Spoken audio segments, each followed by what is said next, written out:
You had police chasing a murder suspect, the murder suspect running away. At one point, he attempted to carjack an elderly woman. He kept flying through here in about 2 seconds, according to police. O.J. Simpson certainly has beaten the odds in other courtrooms before. After all, remember in the 1995 trial in L.A., there was a trail of blood from Rockingham to Bundy. The man took a lot of gunfire, but amazingly, he was able to walk all the way across Las Vegas Boulevard over here to this auto zone where he collapsed. Desert lots in areas once considered remote are now quickly disappearing, making way for brand new homes. So we just arrived here on the scene a few minutes ago. Incredible damage here at this intersection. Take a look here. This is a tree that was uprooted from the other side of the road. Neon tells our story. In a city known for its dramatic building implosions, our history is preserved. School district workers grabbed their signs and they united for a march with a message. These are our tickets from last time, $100 worth.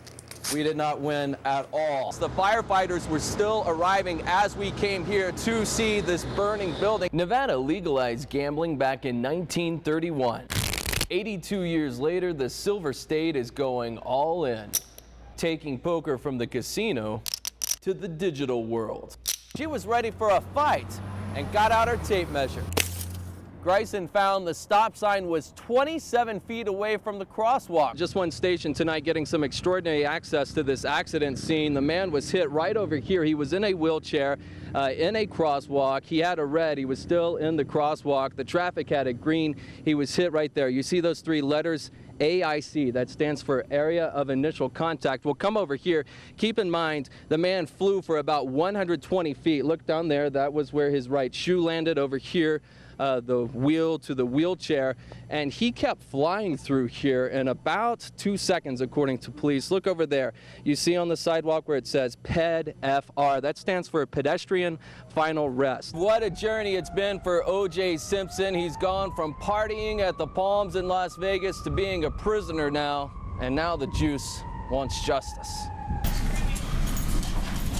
Handcuffed and shackled, heavier and grayer, 65-year-old O.J. Simpson showed his age as he made his way to the witness box. I've spent the last 4.5 years, the most uneventful 4.5 years of my life. Simpson is serving a 9 to 33-year prison sentence for storming into a Palace Station hotel room to get back his stolen sports memorabilia and family photos in September 2007. It got nuts. It really got kind of crazy. Planning the so-called sting, Simpson acknowledged he had been drinking, but testified he didn't think he'd be committing a crime, saying former attorney Yale Galanter knew of his plans to get his items back.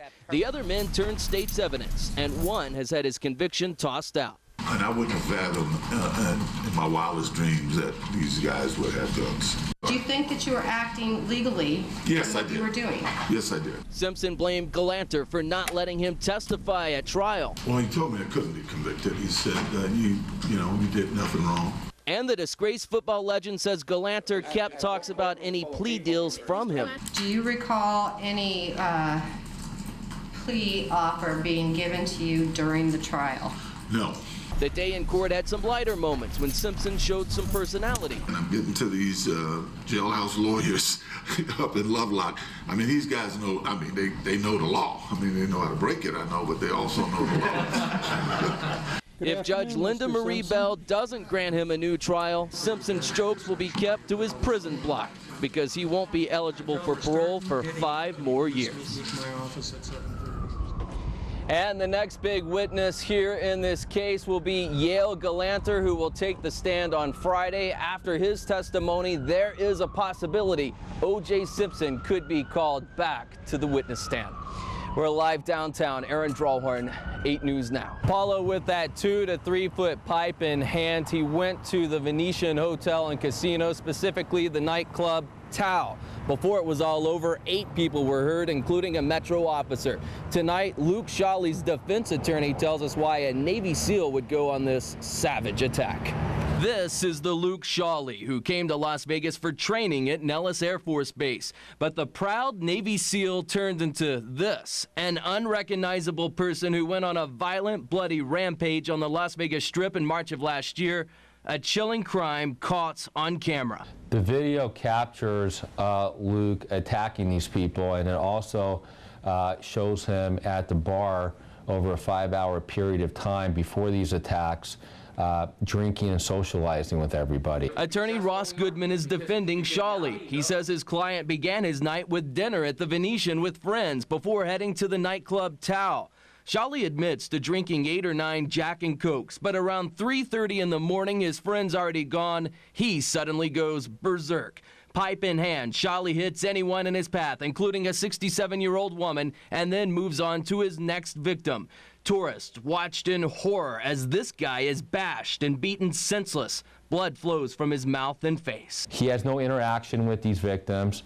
They're unprovoked attacks. They're random people, and it's an emotionless interaction. Shawley then returns to Tao and targets a nightclub worker in the liquor room. In seconds, the fight escalates. Metro says Shawley throws people off of him and charges at an officer, punching him in the back of the head. Shawley is tackled and rushed to UMC, where tests show he was drunk, nearly double the legal driving limit. Goodman believes he knows why Shawley was so dangerous and destructive. Something happened where he unknowingly ingested drugs that were put in his drink. Goodman says Shawley's drink was spiked at Tao, even though lab results from UMC did not detect any drugs. He was given a urine test, which tested for a limited amount of drugs. None of which are drugs that are commonly associated with clubs. And we later learned that hair testing confirmed the presence of GHB and hydrocodone. With damning evidence like the surveillance footage, Goodman still hopes to convince a jury that Shawley should keep serving his country as a Navy SEAL and not serve any time behind bars. He loves this country. He loves being a SEAL more than anything else. Back live now, we reached out to the district attorney's office, but it declined to comment on camera because this is an ongoing case. A trial date has been set for August 1st, and we're told in the meantime, Shawley is still an active duty Navy SEAL stationed in Coronado, California. We are live near the Strip tonight. Aaron Drawhorn, 8 News Now. Eyewitnesses said this is so unreal it was like a movie. 2 chimps on the loose, pounding on cars, one denting a Metro police cruiser. Before the chimpanzee chaos was all over, Metro shot one chimp dead, the other darted with the tranquilizer, ending this morning's double trouble. CJ is enjoying grapes, back in her cage after being tranquilized. It's horrible. It's horrible. Timmy DeRosa and Lee Watkinson rescued CJ and Buddy, caring and loving the primates for years now. Somehow, the chimps escaped around 10 a.m. Maybe they just kicked and kicked and kicked, and somehow the right angle, they popped the lock off.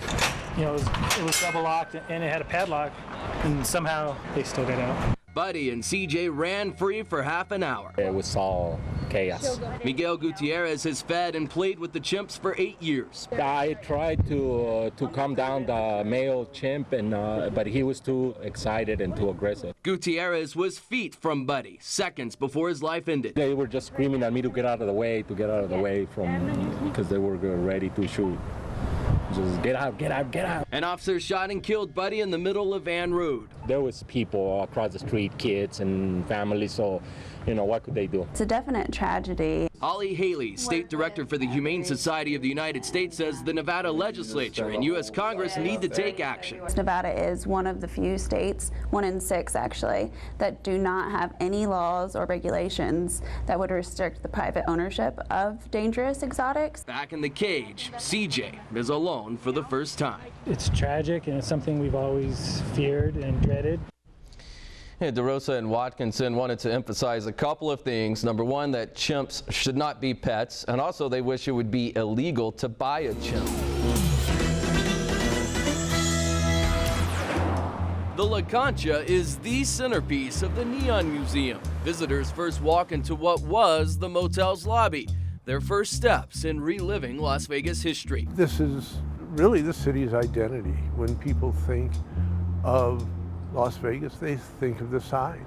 Architect Pat Klink says neon signs are all a symbol of Las Vegas. But what makes the La Concha special, he says, its shell shape is a sign in itself. The La Concha is one of the better examples of Googie architecture here in Las Vegas. Googie architecture represented the space age, the atomic age, and the car culture. Paul Revere Williams, a legend in architecture, designed the La Concha. For 42 years, this small property named after the Spanish resort community was Las Vegas's most notable example of Googie architecture. It's a populist architecture. It struck a chord with the people of the 50s. The La Concha was open here from 1961 to 2003, known for its modern architecture. In a city infamous for dramatic implosions, the history of this small motel was preserved, taking a short trip up Las Vegas Boulevard.